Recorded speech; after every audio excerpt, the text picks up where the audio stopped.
എന്തൊക്കെയാണ് ചെയ്യാൻ ഉദ്ദേശിക്കുന്നത്? പിന്നെ എനിക്ക് ചെയ്യാൻ ഉദ്ദേശിക്കുന്ന കാര്യം എന്ന് പറഞ്ഞു കഴിഞ്ഞാൽ ചുമ്മാ അങ്ങോട്ട് കൊണ്ട് കറങ്ങണം. പിന്നെ അടുത്ത പരിപാടി എന്ന് പറഞ്ഞു കഴിഞ്ഞാൽ എന്തെങ്കിലും സാധനങ്ങൾ ആരെങ്കിലും വെളിയിൽ കൊണ്ടിട്ട് അതിനെ കടിച്ചു പൊട്ടിക്കണം. ഇത് ഇന്നത്തെ ഒരു മെയിൻ പരിപാടിയാണ്.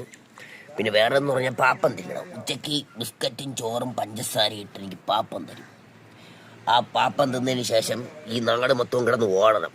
പിന്നെ തൊട്ടപ്പുറത്തെ വീട്ടിൽ പോകണം. അവിടെയുള്ള കോഴികളെ സംരക്ഷിക്കണം. ഇവിടെയുള്ള കോഴികളെ ഓട്ടിക്കണം, കാക്കയെ ഓട്ടിക്കണം, കീരിയെ ഓട്ടിക്കണം.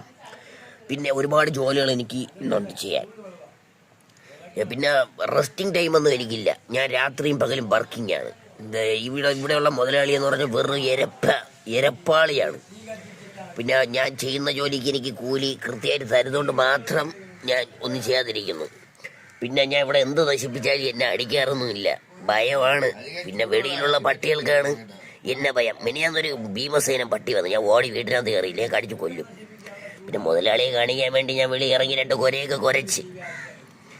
പിന്നെ മുതലാളി പറഞ്ഞ് വരാൻ. മുതലാളിക്ക് പിടികിട്ടിയ കാര്യം അതുകൊണ്ട് രക്ഷപ്പെട്ട്. മറ്റേ പട്ടീനെ തുടയിലത്രേ ഞാൻ ഉള്ളൂ.